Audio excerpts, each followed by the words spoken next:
네, 미오TV OCIC입니다. 오늘은 브랜드의 뾰족함에 대해서 이야기해 보도록 하겠습니다. 며칠 전 저녁에 저희 집에서 지인들을 초대해서 식사를 하는 시간이 있었습니다. 그 시간에 한 화제거리가 등장을 했는데요. 제주도에 있는 새별오름이라는 곳에 오픈한 초대형 카페가 그 주제였습니다. 그 전체적인 의견은 이렇습니다.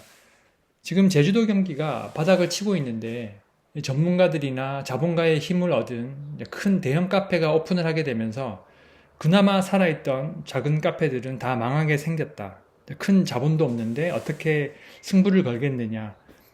이런 이야기가 나왔었습니다. 정말 공감되는 이야기가 아닐 수 없습니다. 그 자리가 브랜딩 컨설팅을 하는 자리는 아니었지만 그 자리에서 제가 이야기했던 생각들을 간단하게 정리해 보았습니다. 위에서 이야기했던 결론에 대해서는 몇 가지 고민해 봐야 될 부분이 있습니다. 첫 번째는 초대형 카페라는 키워드이고요. 두 번째는 전문가 그리고 큰 자본이라는 키워드입니다. 전문가들이 모여 론칭한 초대형 카페는 솔직히 말해서 1인 창업자들의 경쟁 상대가 아닙니다. 대부분의 문제는 작은 카페를 창업하면서 전문가와 자본가나 할 수 있는 것을 우리도 제공해야 한다는 그런 강박 때문에 발생하는 것이 대부분입니다. 카페로 예를 들었지만 굳이 카페가 아니라 레스토랑이나 옷가게들 모든 것이 다 마찬가지입니다. 오히려 자본과 자원이 부족할수록 더욱 뾰족해져야 됩니다. 내가 가지고 있는 무기가 하나밖에 없다면 그 무기 하나를 더 뾰족하게 만드는 것이 최우선 과제가 되어야 하는데 현실은 그렇지가 못하다는 것이죠.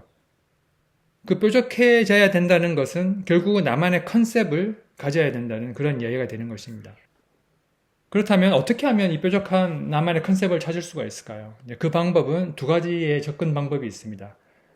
첫 번째는 고객이 정말로 원하는데 고객 스스로도 알지 못하고 있는 그 진정한 니즈를 발견을 해야 됩니다.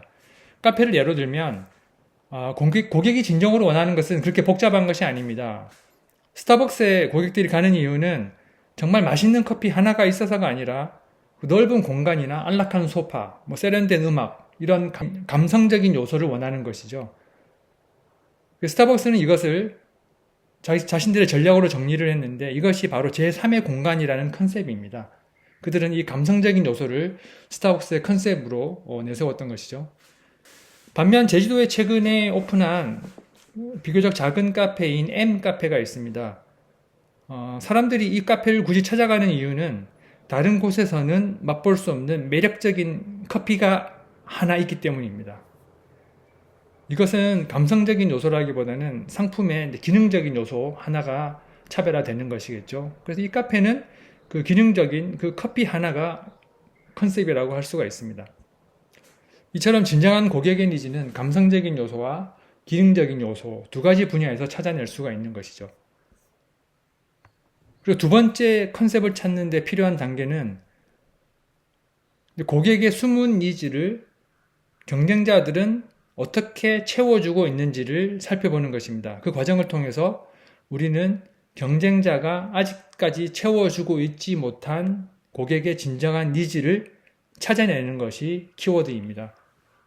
그 영역이 결국은 나의 뾰족한 부분, 즉 나의 컨셉이 될 수 있기 때문이겠죠. 이왕 카페를 예로 들었으니 또 카페 이야기를 해보겠습니다. 그 제주도에 있는 김영 해수욕장 근처에 가면 김땡땡땡땡땡땡이라는 긴 이름의 카페가 있습니다. 이 카페가 찾아낸 뾰족한 컨셉은 그 카페에 있는 모든 커피를 드립이나 기계가 아니라 에어로프레스라는 수동 기계로 뽑아낸다는 점입니다. 제주도는 초대형 카페도 많지만 그 스타 바리스타들이 운영하는 브루잉 카페도 엄청 많거든요. 그래서 어딜 가도 정말 훌륭한 커피를 맛볼 수가 있습니다. 다르게 표현하면 이제는 이 작은 섬 안에 애매한 컨셉의 브루잉 커피로는 성공을 거두기 어렵다는 것이죠. 그런데 이 김땡땡땡땡땡땡 카페는 브루잉 커피 이상의 퀄리티를 내면서도 자신만의 독특한 에어로프레스라는 뾰족한 무기로 제주도 커피 전쟁에서 나름 선전을 하고 있는 것이죠. 그 경쟁자들이 채워주지 못하고 있지만 이 카페가 찾아낸 고객 니즈가 바로 에어로프레스라는 감성적인 요소입니다. 이 방식은 감성적이고 기능적 만족을 채우기에 충분하죠. 왜냐하면 에어로프레스로 꾹꾹 눌러 담아내는 그 액션 자체가 상당히 감성적이고요.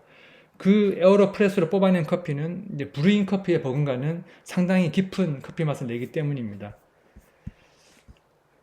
제가 기업에서 브랜딩 일을 할 때 가장 힘들었던 일 중 하나가 컨셉을 뽑아내는 일이었습니다. 컨셉은 마케터 혼자 뽑는 게 아니고 특별히 디자인실과 긴밀하게 의사소통을 해야 됩니다. 그때 마케터로서 디자이너에게서 가장 많이 들었던 이야기는 뾰족하게 해주세요. 이건 너무 세요. 이건 너무 무서워요. 이런 이야기를 되게 많이 들었거든요. 뾰족하게 해달라는 게 과연 어떤 이야기인지 그때는 정말 제가 이해하기 어려웠습니다. 그런데 제가 이후로도 경력이 쌓이면서 그 뾰족함의 의미가 이제 뭔지는 정확하게 알 것 같아요. 그래서 그 의미를 정리한 것이 지금 오늘 제가 여러분께 말씀드리는 그런 내용들입니다. 그런데 이 뾰족함과 센 것, 무서운 것의 차이는 정말 한 끗 차이입니다. 이 뾰족함의 방향이 고객이 원하는 것에서 조금만 벗어나도 뾰족이 아니라 아주 날카롭고 센 것, 무서운 것이 되어버리거든요. 그래서 이것을 잘 구분해내야 됩니다. 이것이 정말 중요한 이야기인데 이 부분에 대해서는 다음 기회에 한번 말씀을 드리도록 하겠습니다. 결론적으로 뾰족한 컨셉을 뽑아내기 위해서는 고객이 진정으로 원하지만 고객 스스로도 모르고 있는 그 진정한 니즈, 그것을 찾아내야 되고요. 두 번째로는 경쟁사가 아직도 채워주지 못하고 있는 그 니즈를 우리가 채워주면 된다는 것입니다. 그래서 이 두 가지 단계에서 만나는 이 날카로운 부분이 바로 컨셉이자 나의 경쟁력이 된다는 것이죠. 이 세 가지가 모여서 정말 뾰족하게 만들어낼 때 우리는 초두에 말씀드린 그 전문가들이나 큰 자본을 넘어설 수 있게 되는 무기가 되는 것입니다. 오늘은 브랜드의 뾰족함에 대해서 말씀드렸습니다.